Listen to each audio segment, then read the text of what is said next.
మీరు కూడా మీ జీవితంలో తప్పిపోకుండా ఉండటానికి ప్రయత్నపడండి. సాతాను నిత్యం మీకు ఏదో కేర వేస్తానే ఉంటాడు, ఏదో కేర.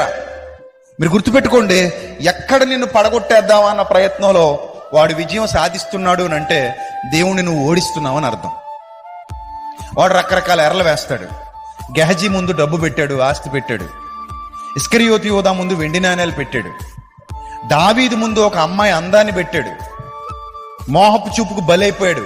చూడకూడదు కానీ చూశాడు. ఆడపిల్లని చూడగానే, ఒక అందాన్ని చూడగానే అక్కడ కనెక్ట్ అయిపోయాడు. చాలా మంది, పోతిఫర్ భార్య యోసేపును చూసి కనెక్ట్ అయిపోయింది. ఆ కళ్ళు ఆమెను అలా ఇబ్బంది పెట్టేసాయి, ఆ కళ్ళ దగ్గర పడిపోయింది.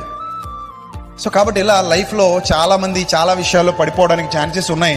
సో పడిపోకుండానట్లు, తాను నిలుచున్నానని తలంచుకునేవాడు పడిపోకుండానట్లు జాగ్రత్తగా చూసుకోండి.